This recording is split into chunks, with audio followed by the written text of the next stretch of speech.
Geiselwind. Geisel. Geiselwind. Geiselwind. Geiselwind. Geisel. Okay, slowly. Geiselwind. Geiselwind. Geiselwind. Geiselwind. Geiselwind. Geisel. Geiselwind. Right. Geiselwind. Geiselwind, Germany. Okay.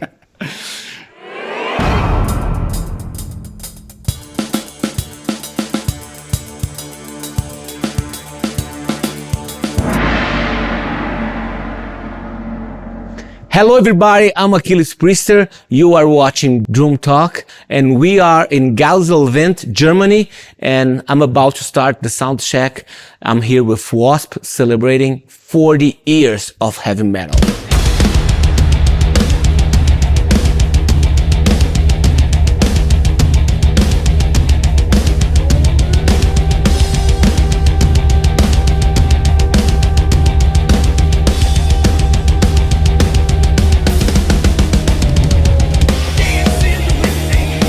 Thank you so much for your time. My pleasure. I'm really looking forward to this. When I was interviewing Eloy a couple of years ago, I was already looking like, yeah, that was his teacher for a little while, right? Yes, so, and that was for 4 years. 4 years. Yeah. That's not a little while. I would say that's quite some time. Yeah, that was something like from 11 to almost 15 when he got the Modern Drummer contest. He was like a little boy, and when we were rehearsing for the Temple of Shadows tour, he used to come to my drum riser, and during the rehearsals, he was seated behind me. Uh-huh. So he learned not just from your teaching, but from your performance. So back in the day, in 2002, I had to start teaching drums because the money that I was making with Angra was not enough to keep the lifestyle that I had before I joined the band. So I started doing classes, master classes, drum clinics. And I remember the first time that I met Eloy was in a Brazilian music fair called Expo Music. And then he invited me to go to the booth to watch him playing in a very small drum set. And I still have those pictures. And then I think we met again in a Brazilian drum festival called Batuca of my great friend Vera Figueiredo. And he was there with the Rebirth album. And then I signed the album. And then his mother, Lydia, asked me if I was doing classes. And I said, yes, I'm doing classes. That's how we start. So Eloy was that kind of student that he was always asking for something more. I had many good students at that time.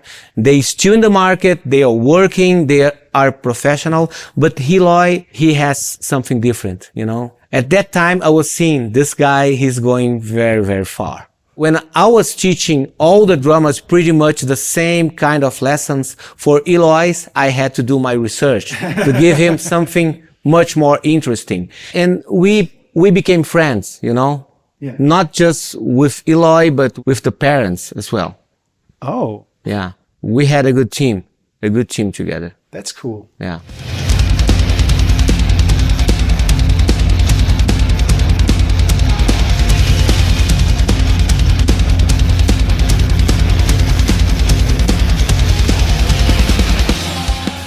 I read on your page that one jazz gig when you were very little was kind of where the drums were something for you, a little star, maybe in the distance, but there was drums. I remember that very well. I was in South Africa. I was something like 6 years old. And then I saw on the black TV screen, I saw maybe there was Gene Krupa or Buddy Rich.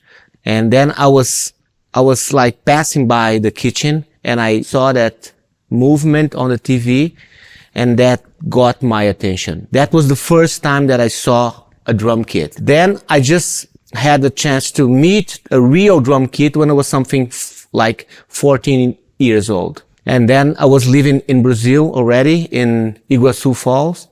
And then after the first Rock in Rio, that I set up my drum kit in my backyard, and that was a totally unexpected drum kit with cans, gallons, you know, everything that I could hit. So that was the way that I started.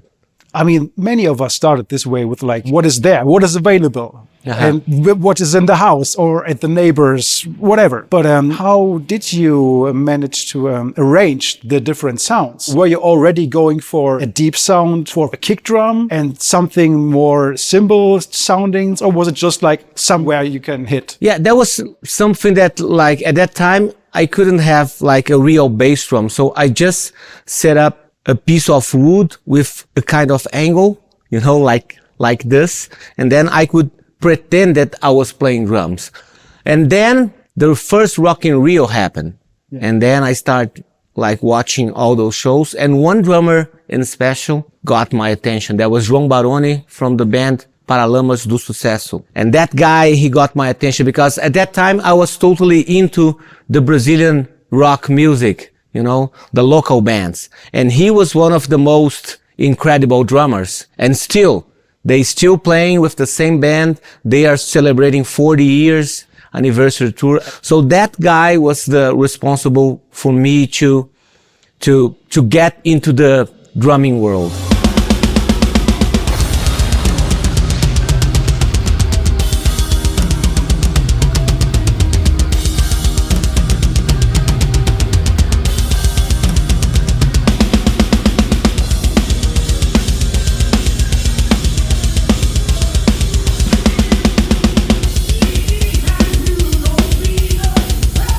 Describe your fascination with playing drums. How do you experience and understand, maybe as philosophically as possible, if you like, the instrument? So drums, I can say that this is expression of art, you know.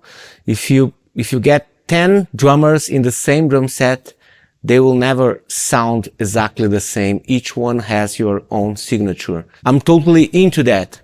I don't want to change my signature with different kind of modern drummers. I'm kind of old school guy because I am that kind of drummer that wants to be known as, okay, just 4 bars and this is Aquiles Priester, you know. I can feel the way that he is approaching the drums and especially the way that he's creating his arrangements. So this is something that I was looking for since the beginning, my signature as a musician.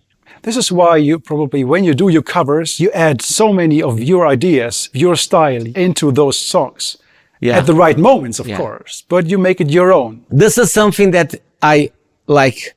I don't know why people complain about it on internet, but I can say that internet gave a lot of assholes a voice to express themselves. So basically, when I'm doing a cover or a tribute, I'm doing that. I want to respect that masterpiece, but I also would like to show people how I would approach that song and play in my way. For me, it doesn't make any sense to play exactly the same. Of course, if you are playing like Rush, Iron Maiden, they are classic and they are 2 of my favorite bands. So I don't want to spoil that amazing art that I have been listening for decades and over decades. But when I get into my metal world with double bass, with double ride, so I have to express myself and that's it. If you don't like it, I really don't care.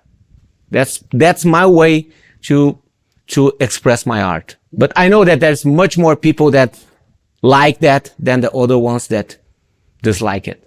I mean, there are situations, take the Pantera reunion or tribute thing that is going on right now. And I totally get why Charlie does it the way he does it. He uses the sounds and the drum kit and the drum tech, like everything from Vinny, and he was his friend. So I can see that. This is the challenge. In this case, yes. Apart from that, of course, show what is in you. Give your own personality some space here and there. In this case of the Pantera reunion, I think that they couldn't go with that project without those guys, you know, because they know the legacy. So I think that those guys, they are in the right place and they are paying a great tribute to that band and to the fans, because if you think that maybe the new fans of Pantera, they never saw those songs played live. So now they have the chance, and I think those are the right guys to do this, to bring Pantera back to life again.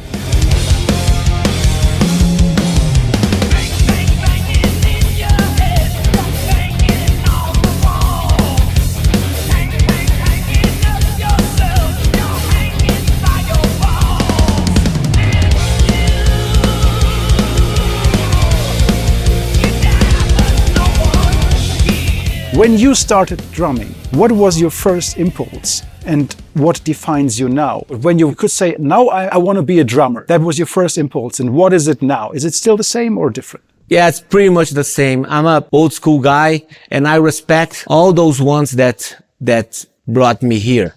You know, so the first guy that I have to mention is João Baroni from Paralamas do Sucesso, because that guy, when I saw him playing at the first Rock in Rio, he got my attention.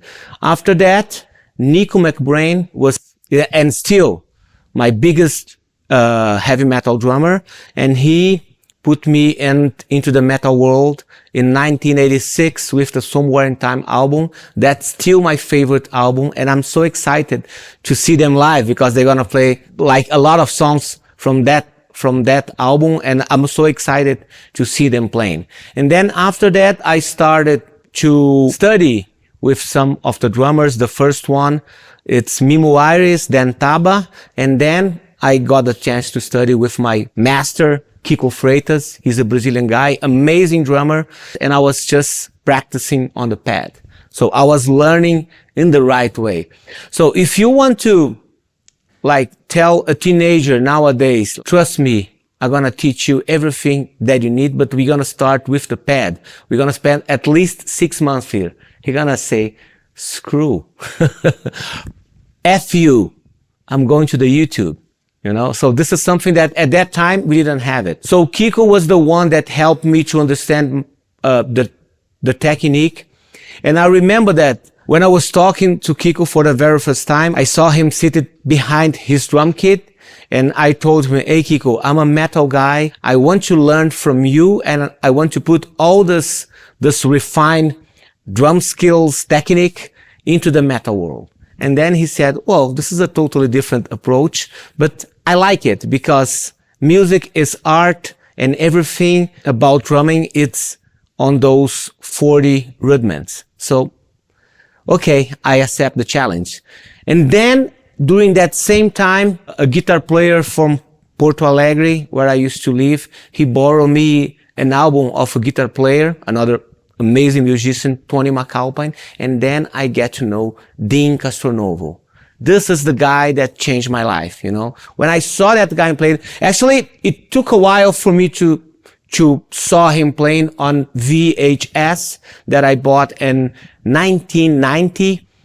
It's called High Performance Drumming. And still, I was watching this last night, and I, you know, every time when I talk, like, you know, I feel exactly the same way that I felt the first time that I listened to his music. He playing with two hands in the same rides, doing all those feels. So this is the guy that I respect. And I know a lot of people say, yeah, but you took that to the other level.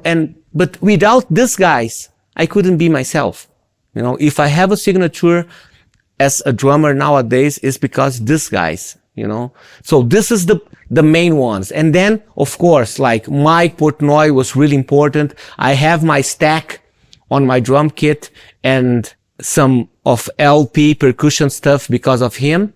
And Ginny Hoagland was another guy that I paid attention a lot. And because of Tony music, I have to mention Mike Terrana as well. So this was, I can say that these guys were my main drummers that I like. Time to time, I'm always paying attention in what they are doing. I remember when I visited Thomas Hawke in Stockholm, he played to me this one song where Dean is playing. It's on the Marty Friedman record from the early 90s, something with the dragon. Dragon's Kiss. Right. Yeah. First track. Yeah. Starts like, what Saturation is point. this? Saturation point.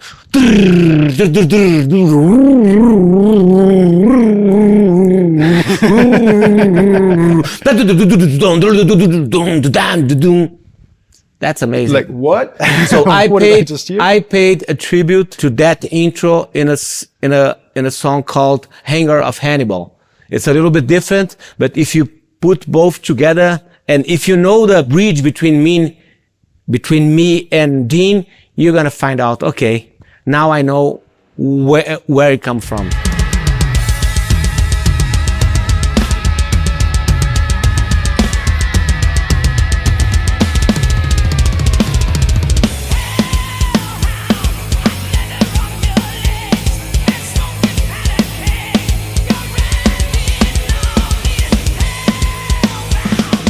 So when you got the gig in Angra in 2001, you were finally on the road to success and to get your name out there. And you were 30 years at that time. So I would say it is comparatively late looking at other top drummers' career. Was this delay entirely caused by the fact that in Brazil it is incomparably more difficult to find suitable musicians and the right means and the circumstances to access international attention? Yeah, this is true, because I quit music for the first time and for real when I was 24 years old, because like after all those classes, I think I spent something like almost 3 years studying with Kiko Freitas. So I was really good when it comes to technique and chops and fills, but I was just able to play in cover bands.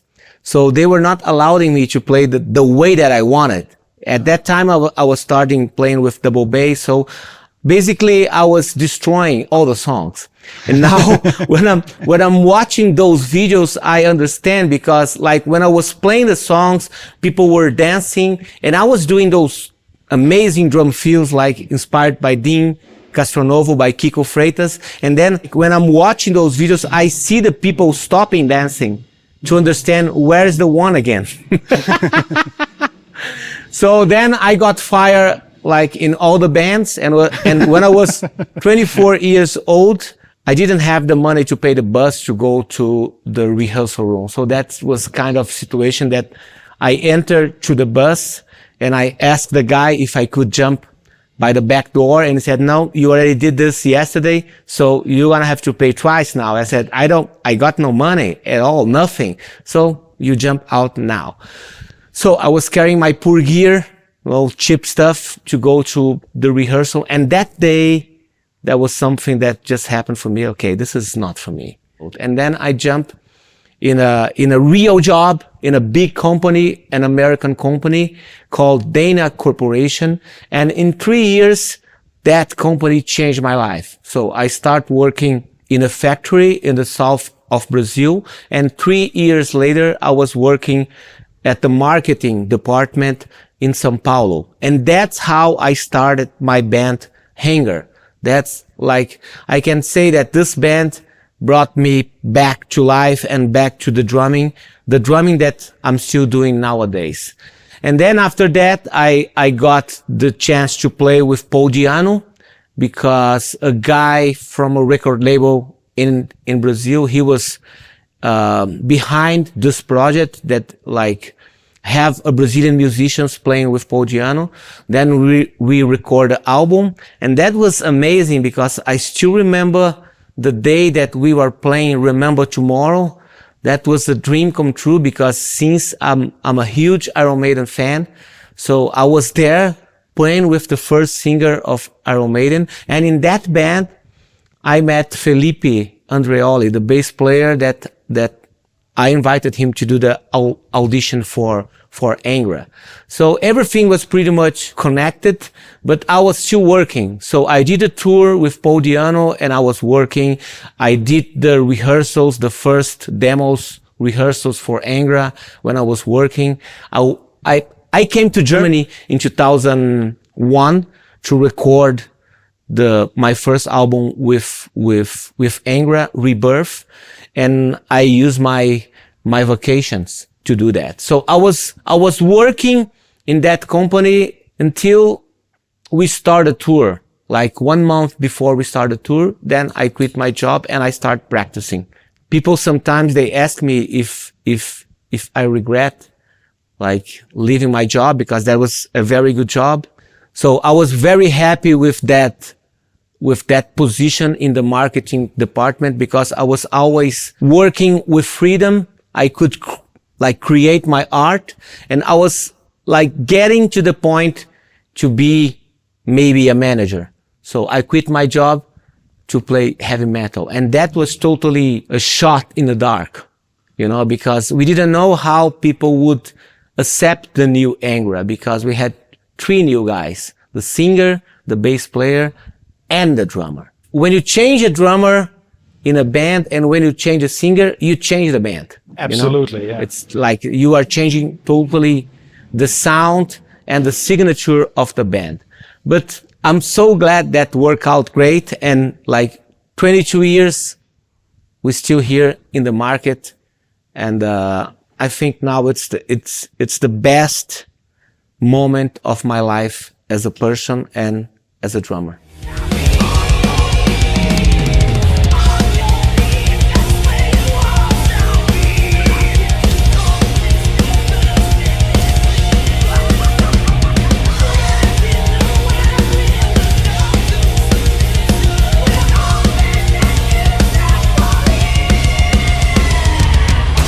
W.A.S.P, Primal Fear, Dragon Force, the Dream Theater audition. Those are pretty big, if not huge, gigs in the realm of classical and power metal. So how was your journey from gig to gig, and who approached you? And was it all planned or one surprise after another? So the Primal Fear gig happened because me and Ralph Shippers, we were recording an album together.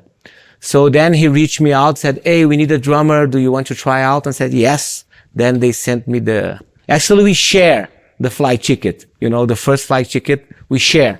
They pay 50% and I pay 50% because I really wanted to be in that gig. But then 7 months later, we just realized that was not working. Not for me and not for them, because it was expensive to have a drummer from Brazil. And every time when you have to rehearse or do some shows, you have to bring that guy. It's cheaper if you have like a German guy. So then we just shake hands and said, okay, good luck in your future endeavors. After that, I think there was Dragon Force was really nice how that happened, because Angra and Dragon Force, we played together in the past in some shows around 2005. So we got along really well because both bands are pretty much the same kind of music. And then G. Angeloni got sick and he couldn't do that tour. So Herman Lee called me and he said, hey, Aquiles, are you in LA? And I said, yes, I just finished a tour with Tony McAlpine. I was resting for 2 days and I was expecting to stay away from my drum set at least for 10 days. And then he called me in the next day and said, no, because we have a situation here. Can you grab a lunch together to talk about it? And then 1 hour later, I was inside my practice room practicing 13 songs, and I learned 13 songs in 7 days. Oh, wow. 13 totally new songs, hard songs, because they are really fast with a lot of double bass stuff. And I was not playing that. I was not ready to play that because I have a kind of preparation for each gig, you know, to get to that point. So I had to improve my double bass skills again in a very short period. But I did it. And when we got to the first and only rehearsal for the tour, we just play each song once. And I asked them to play like a couple of more songs. They said, no, it's okay. It's fine. It's okay. Yeah, for you guys, maybe. Yeah, exactly. Well, sorry. Yeah. And then this is when the pandemic was about to start. That was March of 2020. So when I was in the first shows, I was playing with the big headphone to keep all the music inside my head to make sure that I was not doing anything wrong. And after the 5th show, I start using my in-ears. That was the first show that I played. And then, okay, now I know the songs. Now I can enjoy my performance. Now I can play how I should be playing. And then the next day, COVID sent us back home. So I rehearsed a lot for just 5 shows. And we're supposed to do in that tour something like 28 shows. And one of the shows would be amazing because we would be the opening act for Iron Maiden in Malaysia. Shit happens all the time. Yeah. Yeah. You will get there eventually. Yeah, you know, but I'm pretty sure. Yeah. But they have G is the right guy for that gig. They have you can feel, you know, that they have a special connection with each other. Yeah. So I was there just to help them because we are all musicians. And when I was playing with Tony McAlpine, because I play with Tony McAlpine, that same guy that introduced me to Dean Castronovo's drumming. When I was playing with him, Herman Lee used to come a lot of our shows. We were always talking about the shows that we did together in the past with Angra. So we were always very nice with each other. So when we never had any kind of problems, you know. Sometimes like they were just asking me, Aquiles, can you play not so loud because the stage is very loud? I said, sorry, this is how I play. To get to that point, I have to play this way. So this is the only point that we had a kind of argument. But the tour was really nice. All the fans, they were really cool. I was doing the meet and greet as well. So that was a very nice moment.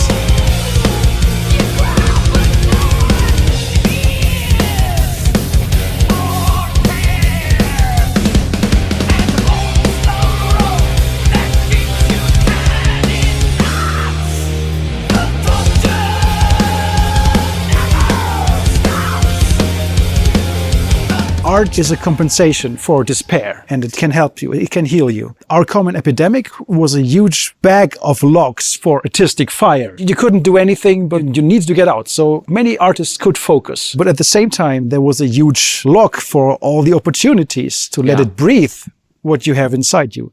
What did the situation do to your creativity? The pandemic for me was a blast.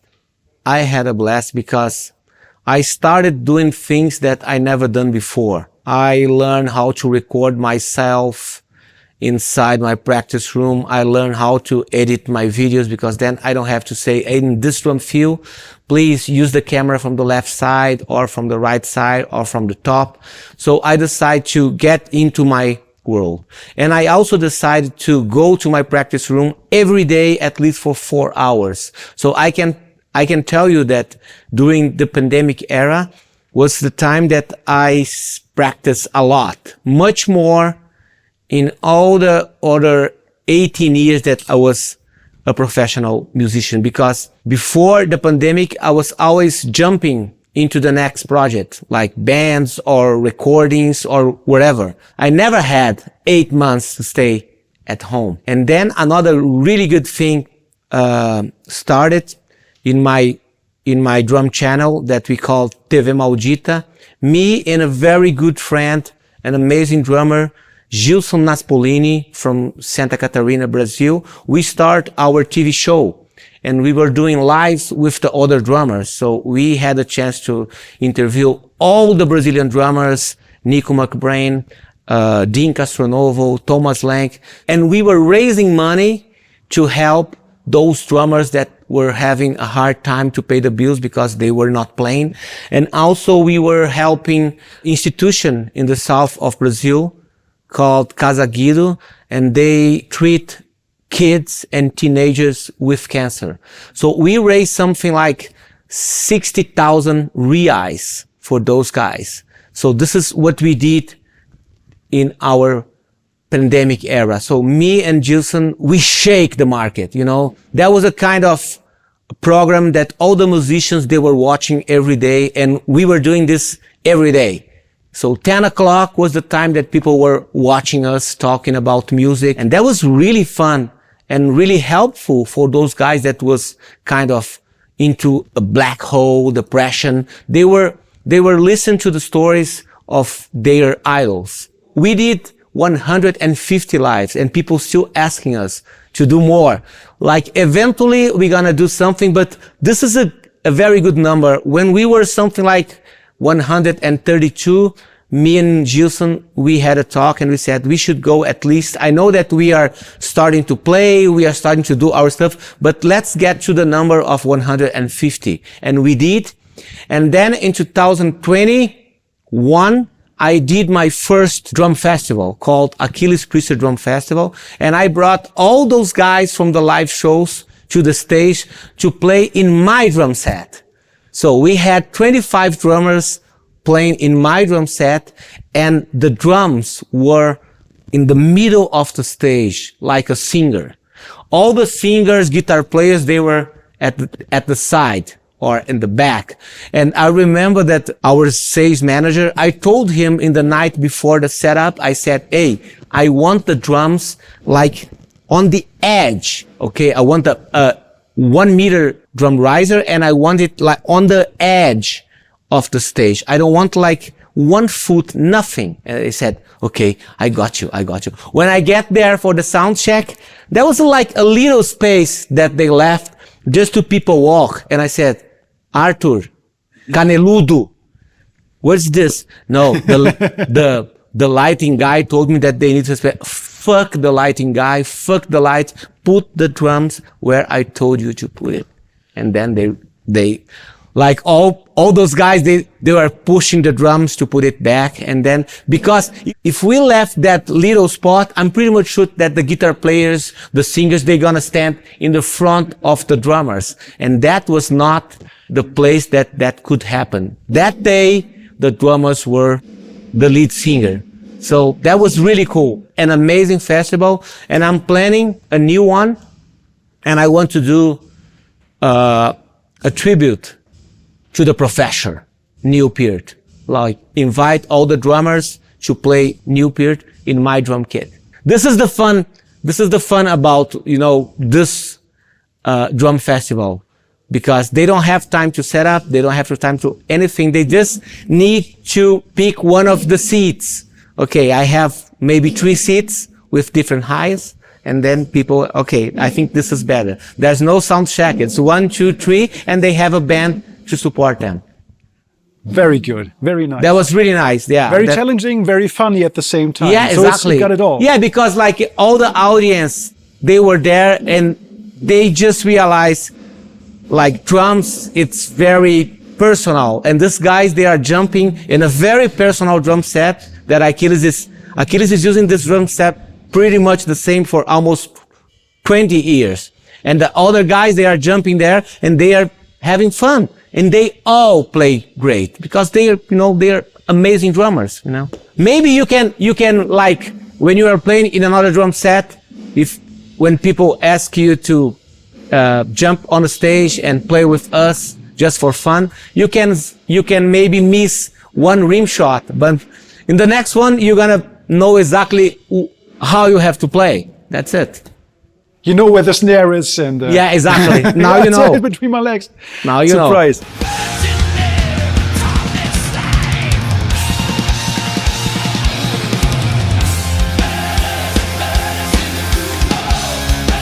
So looking at Terry Bozio's drum Colosse, your drum kit comparatively appears to be kind of small. However, all jokes aside, your drum kit is pretty huge even for regular metal standards. Yeah.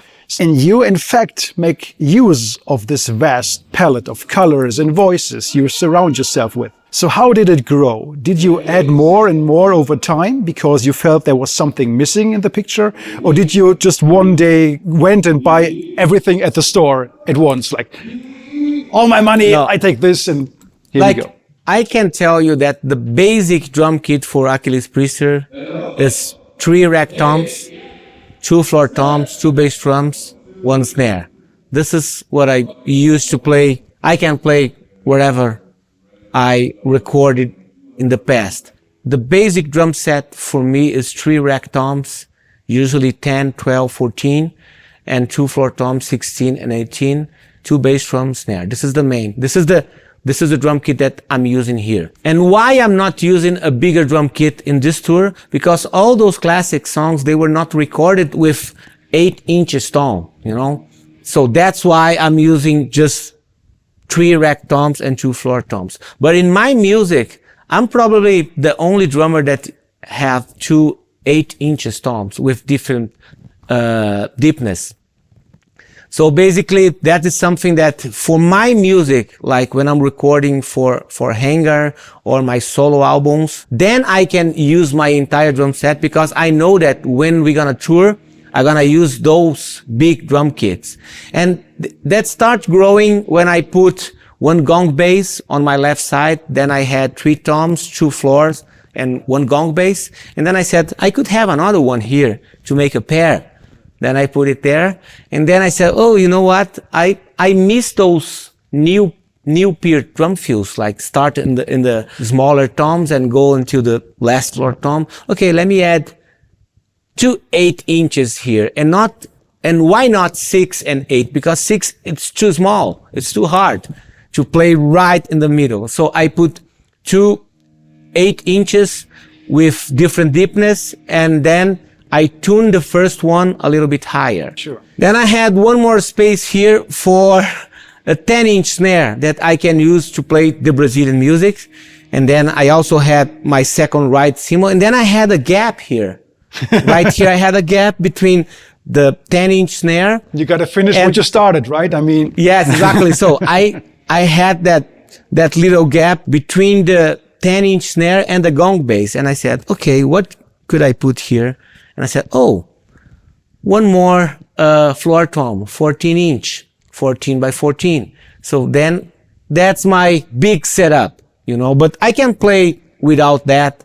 I remember once that Mapex, they released in South America one drum kit, one double bass drum kit just for that market. And they asked me, Aquiles, you cannot add the third tom. You're going to have to play with your drum kit.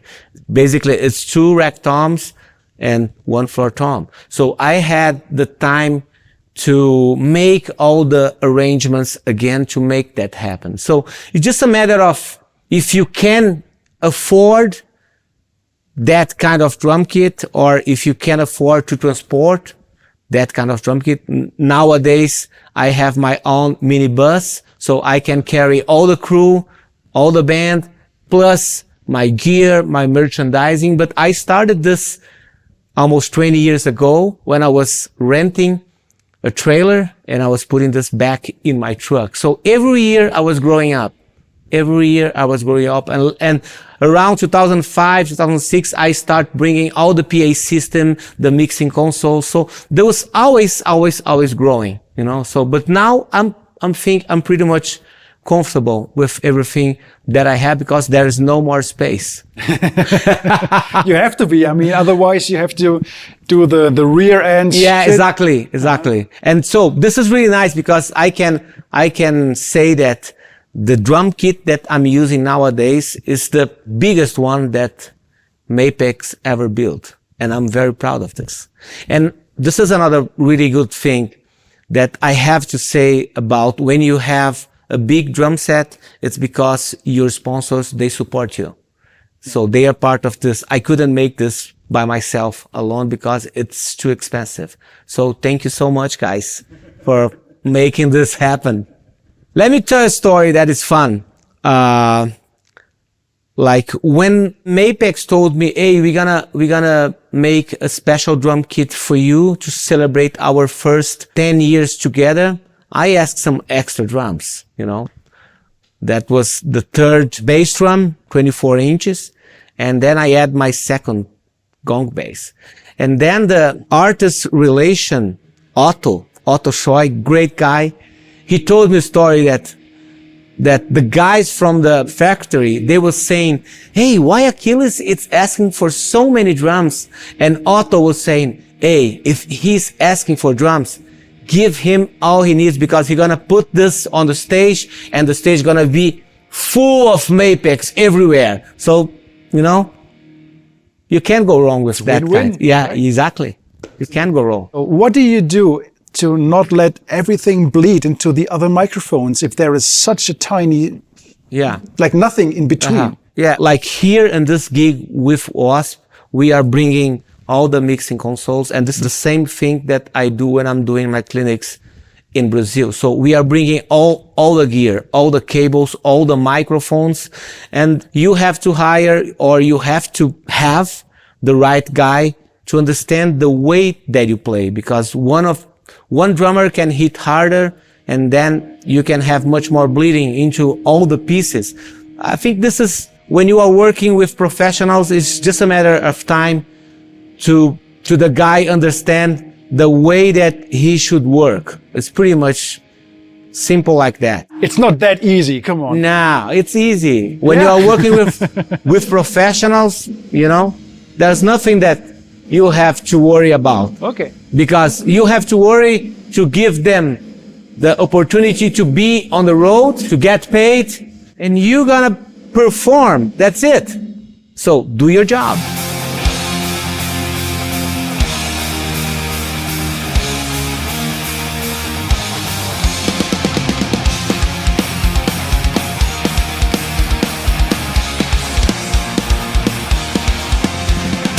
We're already talking about the red button and stuff inside your mind that when it counts, maybe it blocks you from something.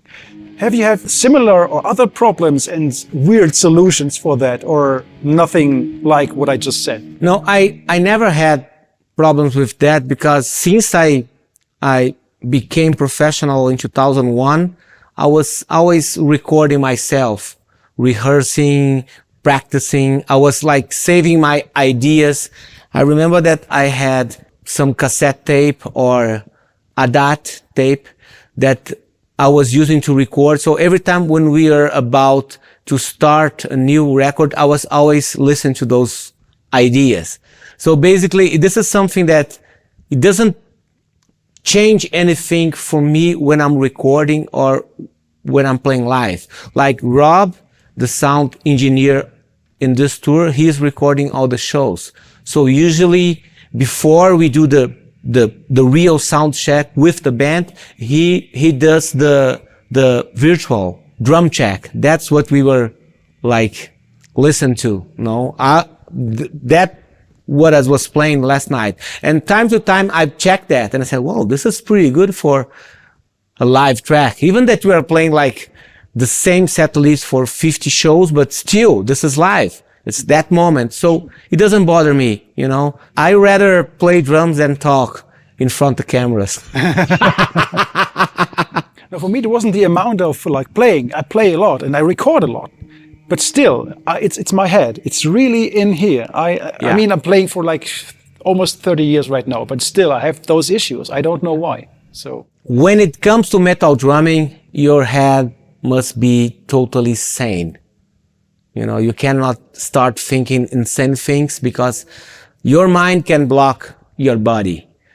So this is something that you have to be prepared and you have to be ready to play when you are very tired, when you don't have a good sound. When you are facing all the problems that you can have, you must be ready to play over that. To let go. So, yeah, exactly. So this is something that I'm always preparing myself much more than I need. Because when I'm touring, if I start getting like my body start getting tired, I know that I still have gas left in the tank to keep going. And another thing that I always keep in my daily routine, I'm always running and doing some exercises in the dressing room to keep myself in shape. Because if you just play, that's not enough. Sometimes people complain about my runnings and they said, don't you think that you are putting too much energy into this running? Besides, you are running in our backstage room and it's really annoying. and also you still have the show to do. And I said, no, this running keep my body in shape to do the best show that I can deliver every night. So that's the thing. The important thing about being a musician, especially for this kind of drumming, for this kind of music, you have to know and you have to respect and understand your body. This is really important. It's much more than any other special things. You need to know what you have to do to keep yourself in shape.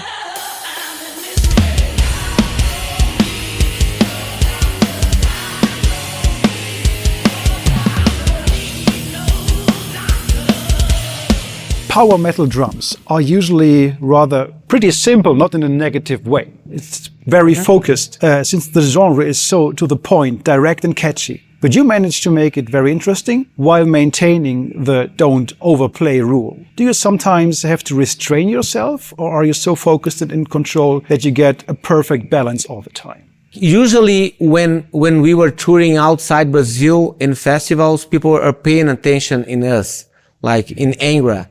Besides, we have this power metal stuff going on. We also had the Brazilian and the classical music together, plus a little bit of prog stuff. So I remember when we were playing in some big festivals, I was watching other guys like by the stage watching us playing, and that was amazing. This is something that I think because of my background that I studied with Kiko Freitas, and I'm also I played in a samba school back in the day, so I have this kind of rhythmic stuff into my blood. So it's impossible for me to play power metal just like a real power metal drumming. And this is what people usually state, you know, he has the power of the power metal player, he has the precision, you know, how to play that, but he also has this Brazilian taste, that the way that we approach drums when it comes to that point that, okay, now it's not power metal anymore. You don't have to be a robot. You just put some sauce here. And this is something that makes me different. Not just me, but all the Brazilian musicians, you know. We have this connection with the rhythmics. And this is why people pay attention when we are playing.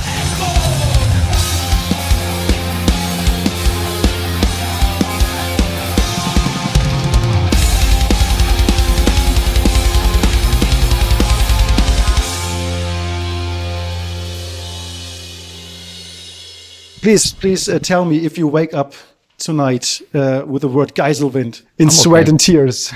I'm okay now. This is on the past. I don't have to say this word ever anymore. Again. And tomorrow is going to be a new city. So pretty much it's just like this. It's just like this. Every day you learn about the venue. Every day you learn about the dressing room, like all the ways to get back to the bus. And then in the next day you have to learn everything again. Geiselwind, Geiselwind, Geiselwind, Geiselwind. Okay.